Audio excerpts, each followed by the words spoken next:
Hello friends, welcome back to my channel. Episode के start में लिंगरॉय की फैमिली को दिखाया जाता है जो अपनी दो आंटी और अपनी माँ के साथ में रहता है।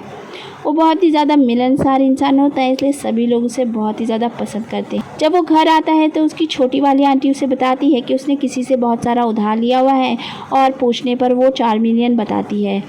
और हमें पता चलता है कि फैंगनिन के भाई ने जिसको पैसे उधार दिए हैं वो असल में लिंगरॉय की आंटी ही होती है।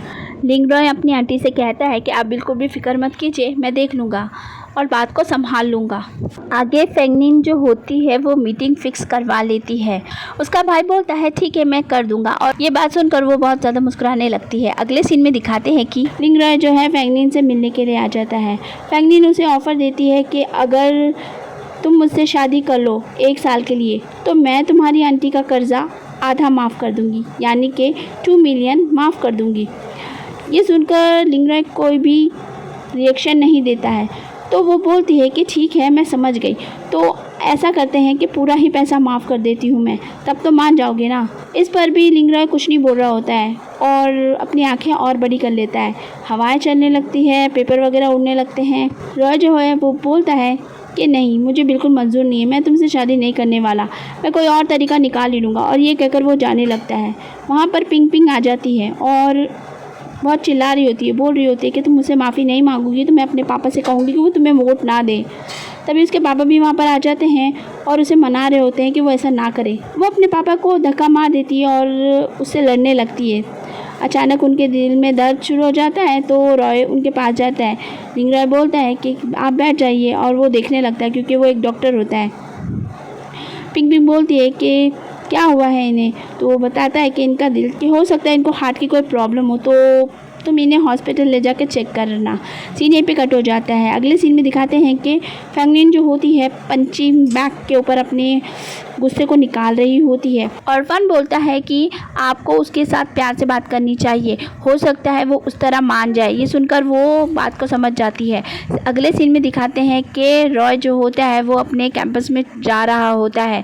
तभी वहाँ पर पिन पिन आ जाती है और उसे बातें कर रही होती है। वो कहती है कि मैं शुक्रिया अदा करने आई हूँ कि आपने मेरे पापा की इतनी मदद की, और वो उसे खाने के लिए भी दे रही होती है। वो मना कर देता है, उसे नहीं ले रहा होता है। तभी वहाँ पर फैंगनिन आ जाती है और फैंगनिन उससे बोलती है कि तुम यहाँ पर क्या कर रही हो, और दोनों में बहस हो जाती है और लड़ाई होने लगती है। लिंगरॉय जो होता है वो उन दोनों को अलग करता है और फैंगनिन से कहता है चलो मुझसे तुमसे बात करनी है, और वो उसे बात करने के लिए अंदर कैंटीन में लेके चला जाता है। वहाँ जाने के बाद वो उसे बोलता है कि तुम ऐसा क्यों कर रही हो। तो फैंगनिन जो होती है रॉय से माफ़ी मांगती है और बहुत अच्छे से बात करती है और उसे फिर से शादी का प्रपोजल देती है।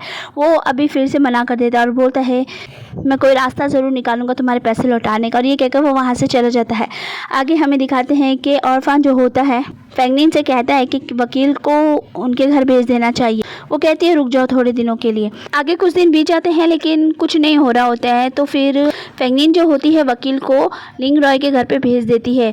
वकील उन लोगों को धमकी देता है। ये सुनकर रॉय को बहुत गुस्सा आ जाता है और वो बाहर आता है। वहाँ पर फैंगनिन भी होती है। वो उसे बहुत भला बुरा कहता है और सेल्फिश भी बोलता है। वो उसे बहुत ही खरी खोटी सुना देता है। इसकी वजह से वो बहुत ही उदास हो जाती है और वो बोल देती है कि ठीक है आज के बाद हम दोनों कभी नहीं मिलेंगे। ये कहकर वो वहाँ से चली जाती है।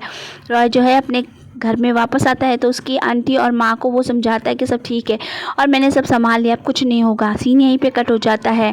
आगे हमें दिखाते हैं कि दोनों अपनी अपनी ज़िंदगी में काफ़ी अच्छे से काम कर रहे होते हैं।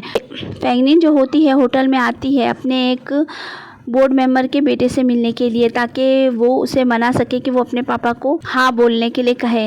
मगर वो आदमी बहुत ख़राब होता है, वो कुछ और ही प्लान बना रहा होता है। वो कहता है कि मैं तुमसे कुछ मांगूंगा तो तुम्हें वो देना पड़ेगा, उसके बाद ही मैं तुम्हारे फेवर में कुछ कर सकता हूँ। रॉय भी वहाँ पर होता है और वो अपने सीनियर से मिलने के लिए आया होता है। वो उसे बोलते हैं कि तुम बहुत अच्छा कर रहे हो और वो उसकी हेल्प करना चाह रहे होते हैं, लेकिन रॉय की नज़र तो सीधा सामने बैठी हुई फैंगनिन पर ही होती है। वो बाथरूम में जाता है तो वो आदमी ड्रग्स मंगा रहा होता है ताकि वो फैंगनिन को दे सके। ये सुनकर रॉय को बहुत बुरा लग रहा होता है लेकिन वो कुछ नहीं बोलता है। आगे वो आदमी जो होता है फैंगनिन को लेकर अपने कमरे में पहुंच जाता है और वो ड्रग्स मिलाकर उसे शराब भी दे देता है। फैंगनिन उसे पी लेती है। वहाँ रॉय को बहुत ही ज़्यादा उसकी फ़िक्र हो जाती है। वो भागता हुआ वहाँ पर पहुँचता है और ढूंढता है कि वो कहाँ गई, और वो उसके कमरे का पता लगा लेता है और वहाँ जाकर वो नॉक करता है। रॉय जो है दरवाज़ा बजाता है तो फैंगनिन दरवाज़ा खोलती है और वो उस आदमी को भी अच्छा सबक सिखा चुकी होती है और वो उसकी रिकॉर्डिंग भी कर लेती है। रॉय उसे लेकर बाहर आ जाता है। बाहर आने के बाद वो बोलती है कि तुम्हें मेरी इतनी फ़िक्र हो रही थी। तो वो बोलता है कि मैंने उस आदमी को बाथरूम में सुना था कि वो तुम्हें ड्रग्स देने वाला है, बस इसीलिए मैं आ गया। फैंगनिन जो होती है उसके पेट में दर्द शुरू हो जाता है और वो बैठ जाती है। तो रॉय उसे संभालता है और बोलता है कि क्या हो गया, तुम्हारी तबीयत ख़राब है तो तुम घर क्यों नहीं चली जाती, आराम कर लो। वो कहती है कि मुझे एक मीटिंग के लिए जाना है, अगर तुम मेरी मदद करना चाहते हो तो क्या तुम मुझे वहाँ पर छोड़ दोगे। रॉय मान जाता है और उसे ले जाता है और रास्ते में वो उसे कहता है कि देखो तुम्हारे पेट में दर्द है तो इसलिए तुम कुछ खाना मत। वो उसे उस बिल्डिंग पर छोड़ देता है। वो फैंगनिन जो है मीटिंग अटेंड करने के लिए अंदर चली जाती है। रॉय उसे मना करा होता है इसलिए वो कुछ नहीं खाती है, लेकिन वो बहुत सारा ड्रिंक पी लेती है। जब उसकी मीटिंग ख़त्म हो जाती है तो वो बाहर आ जाती है। बाहर आने के बाद वो रॉय को ढूंढती है लेकिन वो कहीं नज़र नहीं आ रहा होता है। उसके पेट में फिर से दर्द शुरू हो जाता है तो वो वहीं बैठ जाती है। तभी आगे से रॉय आ जाता है, वो उसके लिए खाने के लिए भी लेके आया होता है। तभी उस होटल के अंदर से एक आदमी आता है और बोलता है कि आज हमारे होटल की एनिवर्सरी, इसलिए हम यहाँ पर आने वाले लोगों को ये गिफ्ट दे रहे हैं, तो आप दोनों कपल हैं तो ये आपके लिए, और वो गिफ्ट दे के चला जाता है। ये सुनकर रॉय उसे बताना चाहता है लेकिन फैंगनिन उसे मना कर देती है। अब रॉय जो है फैंगनिन को लेकर घर पर आ जाता है। वो उसे दवाई वगैरह खिलाता है लेकिन ज़्यादा ड्रिंक करने की वजह से उसे उल्टी आ जाती है और वो उल्टी वगैरह कर देती है। रॉय फैंगनिन से कहता है कि तुम आराम करो, मैं तुम्हारे लिए कुछ बना कर लाता हूँ। वो खाना बनाने चला जाता है लेकिन जब वो बना कर लाता है तो वो सो चुकी होती है। वो उसे उठाकर बेडरूम में ले जाकर सुला देता है।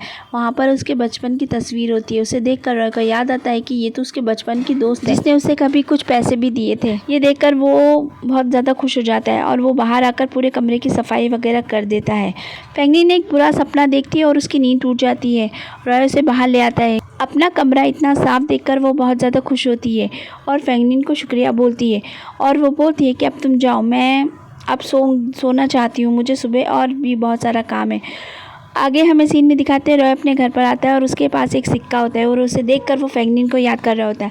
सुबह जब फैंगनिन उठकर आती है तो उसे एक पेपर पे लिखा हुआ मिलता है कि मैं तुमसे 1 साल के लिए शादी करने के लिए तैयार हूँ। ये पढ़ते ही फैंगनिन जो है बहुत ज़्यादा खुश हो जाती है और वो सीधा रॉय से मिलने के लिए चली जाती है। रॉय बाज़ार में होता है इसलिए वो उससे ज़्यादा बात नहीं कर रहा होता है। वो बोलती है कि जो तुमने चिट पर लिखा था वह वापस से बोलो, लेकिन वो नहीं बोल रहा होता है तो वो खुद ही ज़ोर से बोल देती है क्या तुम मुझसे शादी करने के लिए तैयार हो।